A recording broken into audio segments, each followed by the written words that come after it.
Los ex dueños del Filambanco piden al Estado ecuatoriano 2.000 millones de dólares como indemnización. Ellos dicen que la incautación de sus bienes que se ejecutó en el gobierno del presidente Correa fue ilegal. Me acompaña el doctor en jurisprudencia y académico, también en 2013 embajador en el Reino Unido, en 2015 designado como embajador ante la Organización Mundial de Comercio con sede en Ginebra, a quien quiero darle la bienvenida. Su reconocimiento en el país, en el ámbito académico, realmente es extraordinario y por eso lo hemos invitado, porque estos temas hay que analizarlos apegados a derecho. William y Roberto Isaías son los ex dueños de Filambanco y estaban sentenciados a 8 años de prisión por la quiebra de este banco durante el feriado bancario. Sin embargo, en mayo de 2021 fueron declarados inocentes por la Corte Nacional de Justicia porque dicen que esta incautación fue ilegal. Usted fue también superintendente de bancos en el 2000. Doctor, quiero agradecerle por estar acá. ¿Cómo le parece esta demanda de los señores Isaías? Usted tiene un libro, además, que produjo, en donde se reúne toda la información de este caso. Bienvenido, gracias por estar acá. Una grata oportunidad de estar con ustedes, que me parece que es la primera vez. Y vamos directamente al tema. Mire, se ha dicho mucho de esto. Ya a este punto se ha hablado bastante y yo creo que en cierto nivel más o menos de la gente bien informada está claro el tema. Todo esto desde el mero principio se trata de un gran fraude inmenso y rodeado de unas aventuras judiciales que hasta aquí parecen interminables, porque la última es una acción de protección que proponen ante la última, que es una acción de protección que proponen ante una jueza de Durán, que hasta donde entiendo y donde se informa, la jueza la habría inadmitido el viernes último. Entonces, esto estamos hablando hace 3 días.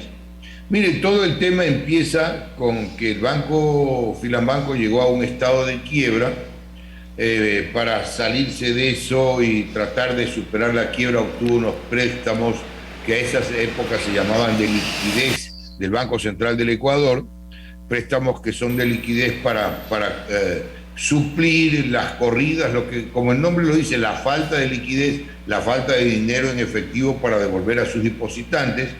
Esos préstamos de liquidez los mandaron al Filambanco Trust de Panamá, que no tenía por qué acceder a préstamos de liquidez con el Banco Central del Ecuador, y así se fue esto haciendo una bola de nieve de dinero inmensa.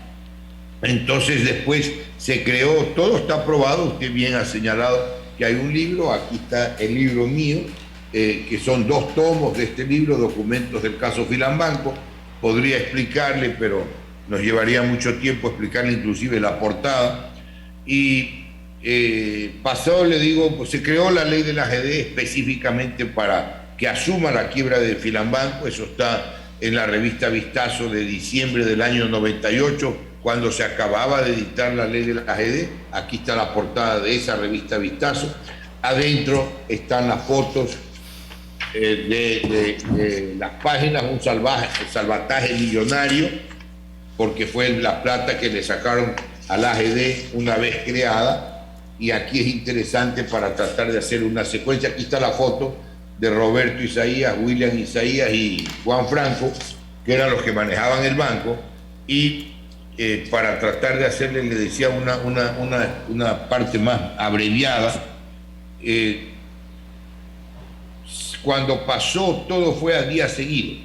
El 1 de diciembre se aprobó la ley de la AGD del año 98. El 2 de diciembre pasó Filambanco a reestructuración. Se le puso el capital de 1.000 sucres, era esa época, 1.000 sucres, porque no podía haber un banco que no tenga capital.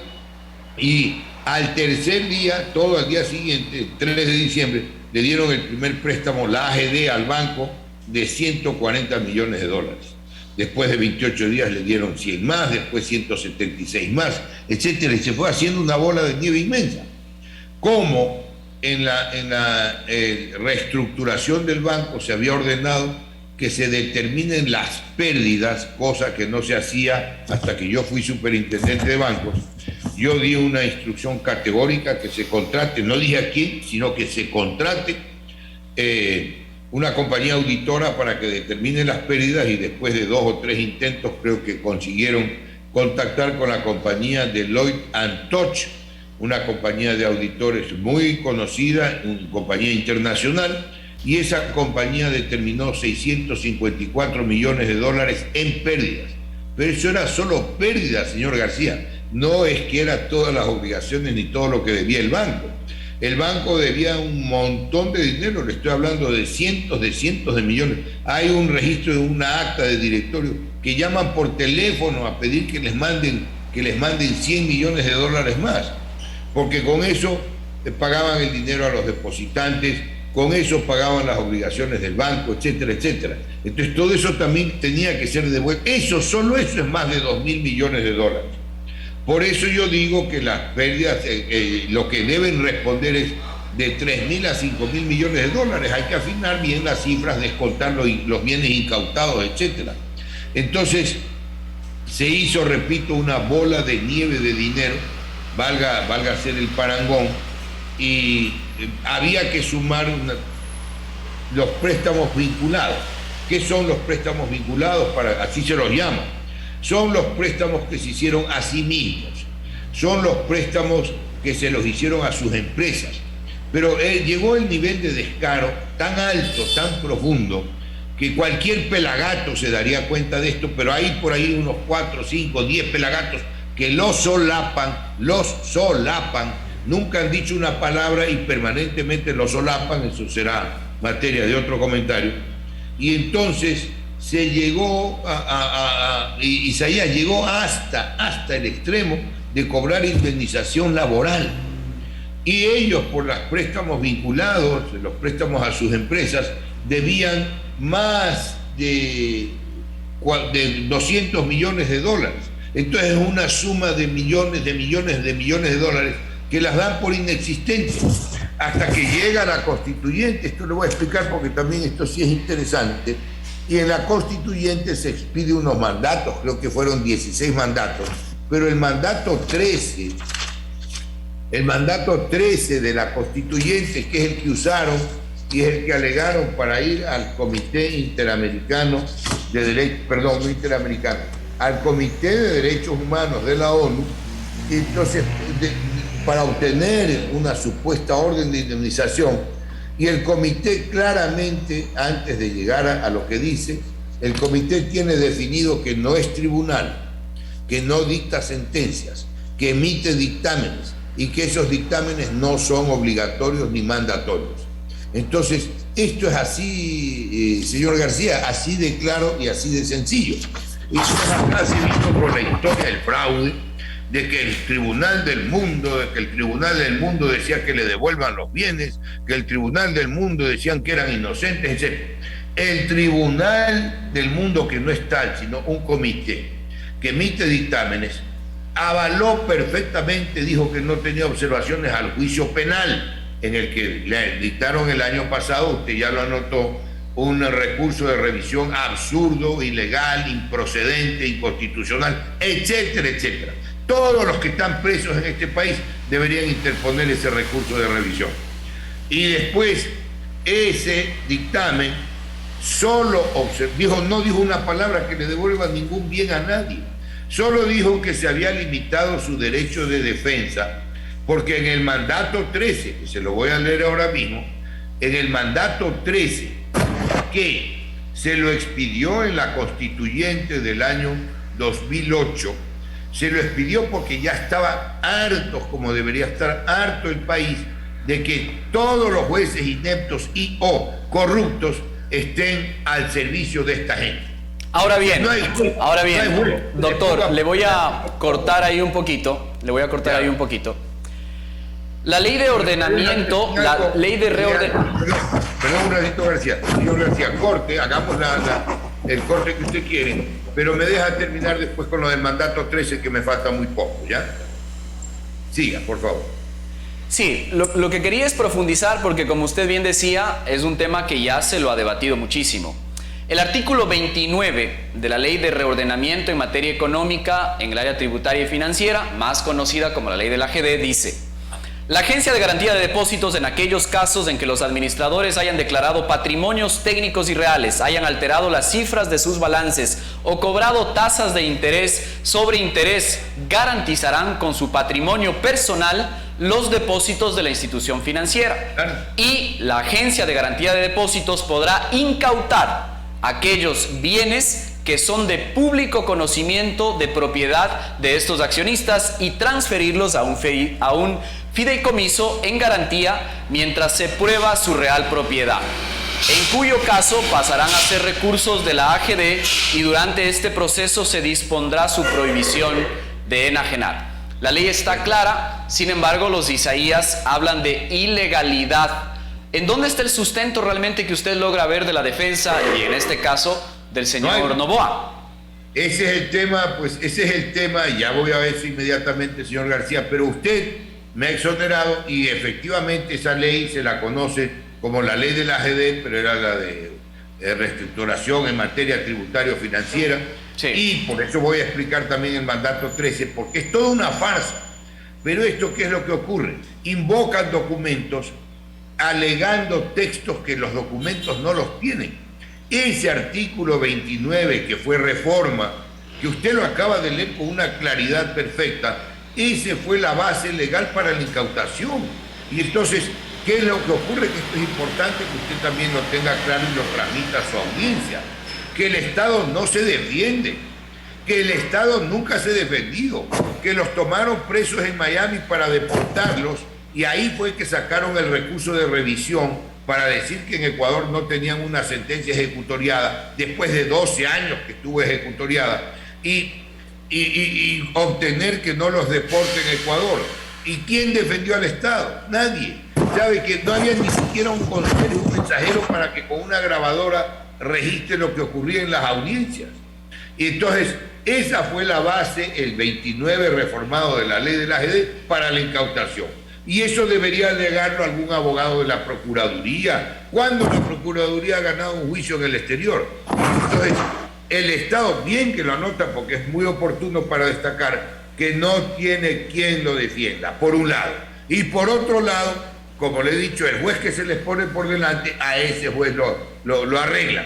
Entonces, mira, aquí está el mandato. Volvamos por un segundo al mandato 13, que es la supuesta base, que es porque está así mismo distorsionado, y si hubiese defendido el Estado sus decisiones, tendría que haberse alegado lo que yo le voy a explicar a continuación. Esta fue la supuesta base para el Comité de Derechos Humanos de la ONU, con sede en Ginebra. Artículo 2. Declarar que la resolución de la AGD del 8 de julio de 2008, expedida por el gerente general, no es susceptible de acción de amparo constitucional u otra de carácter especial. ¿Por qué? Porque el amparo constitucional, que es lo que acaban de hacer la semana pasada en Durán, y según se informa el viernes la jueza lo ha desechado, es rapidísimo, invoca una norma constitucional que debe atenderse rapidísimo.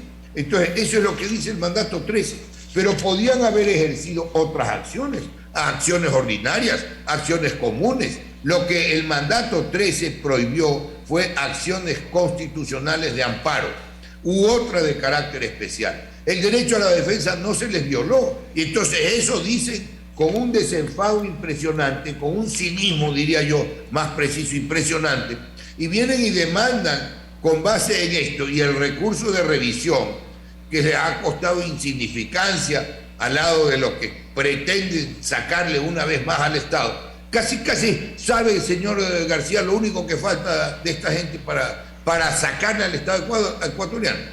Que le pongan una partida presupuestaria, que le digan del presupuesto del Estado hay que ponerle 2.000 millones anuales para regalarle a esta gente, a esta mafia. ¿Hasta cuándo? ¿Sí me explico, señor García? Entonces, esto tiene que tener un límite. Se explica claramente, pero quiero saber cuál es su opinión. Además, usted es un jurisconsulto y lo que quería saber es, por ejemplo, ¿qué dice usted al respecto de la jueza Camacho y Luis Rivera, que son quienes aceptaron justamente este recurso de revisión que usted lo acaba de citar? Pero, claro, yo lo digo, ya lo he dicho y lo voy a repetir con toda claridad. Es un absurdo legal y esos jueces deberían responder por su ilegalidad, porque vivimos en el país de la impunidad, señor García. Es un absurdo kilométrico, es una ilegalidad descarada. Alteraron totalmente el recurso de revisión. El recurso de revisión es una excepción a la cosa juzgada. La cosa juzgada quiere decir juicio dado, juicio terminado, que es lo que existía. Y tiene que haber cosa juzgada para corregir el error judicial mediante un recurso de revisión. Pero ellos lo que han hecho es declararlos inocentes, doctor.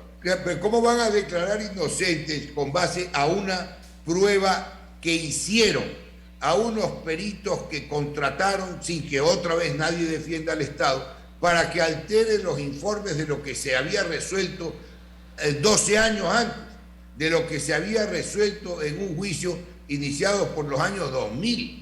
Que se demoró todo el tiempo del mundo porque ellos lo demoraban hasta encontrar el juez de coyuntura, el abogado apropiado de coyuntura. Entonces, y no leen los documentos. Se da por cierto lo que ellos alegan, lo que ellos dicen, lo que ellos informan, y no leen los documentos. Es de conocimiento público la cercanía, la amistad que hay entre Ricardo Noboa y Guillermo Lasso, actual presidente. Fue de conocimiento público también que estuvo nominado como árbitro y como representante del Ecuador en el Centro Internacional de Arreglo de Diferencias Relativas a Inversiones, conocido como CIADI. Ante esto, ¿ve usted a un Estado ecuatoriano que se va a defender? No, ¿qué se va a defender? Pues está viendo. Primero, no solo que hay esa relación, hay la relación directa con el presidente Lasso, que debió llamarlo a mayor claridad, a mayor transparencia. Hay la relación directa de ser colegas banqueros. Al menos Ricardo Noboa ha dicho ya que ya no va a ser árbitro, dice. Sí, eso es lo que dice, pero eso en el fondo no cambia nada, todo eso es pantalla, ¿me explico? Yo, para aclarar estas cosas, todo lo que usted plantea con muchísima claridad, oiga, lo felicito porque usted está sumamente bien informado. Para aclarar todas estas cosas, yo los he desafiado a todos ellos juntos a un debate conmigo ante el país, para que con documentos se demuestre quién dice la verdad. Que venga Ricardo Noboa, que venga Jorge Zavala, que venga ese Zambrano que trabajó al principio y en una entrevista, un debate conmigo en Ecuavisa, se le cayeron al piso unas carpetas todas vacías, no tienen documentos a su favor. Que venga Javier Castro, que vengan todos juntos y traigan 20 más. Yo los he desafiado. ¿Por qué no responden? Pues vamos a ver que el país haga de juez y vea la verdad. Y que venga pues algún abogado de la Procuraduría a informarse. Ellos tienen esos libros, yo les he enviado comunicaciones a distintos funcionarios. No hay quien defienda al Estado, todos están comprados, señor García. Esto hay que tenerlo claro. Pedro Granja, doctor, Pedro Granja es otro abogado reconocido en el país. Él se ha ofrecido de manera gratuita defender al Estado. ¿No se anima usted a la misma iniciativa? Mire, yo lo vi a Pedro Granja, él ofrece. Si yo ofreciera la defensa gratuita, que queda claro para las autoridades del Estado, había en algún momento en la época de Correa una información que se me pidió y yo la proporcioné perfectamente. Yo explico, proporciono como lo estoy haciendo aquí, más en detalle. Y hay material para un seminario de 15 días mínimo, ¿no? Pero entonces, yo no tengo que ofrecer mis servicios gratuitos al Estado, ofrezco toda mi colaboración, porque no me los van a tomar, no les conviene. Eso sería un funcionario honesto que quiera una real defensa del Estado ecuatoriano. Y que venga Pedro Granja, pues yo y todos los que quieran defender al Estado. Pero no hay quien defienda al Estado, ¿sí me explico? Ese es el punto. Y yo no sé cuánta información tenga el abogado Pedro Granja, pero me parece muy bien que él haya hecho esa oferta. Ojalá, no lo van a tomar en cuenta, como no me tomarían en cuenta a mí si yo ofrezco defenderlo gratis al Estado. Ya le digo, hubo un funcionario en la época en el gobierno de Rafael Correa, que de la Fiscalía fui consultado y les expliqué en detalle. e intervinieron en algunas gestiones, justamente en Estados Unidos, si no me equivoco. Pero de ahí nunca más, nadie más. Entonces, ¿dónde estamos? Pues, señor García, eso hay que tenerlo claro. Eso hay que tenerlo claro. Ahora, para ir, estamos próximos a concluir.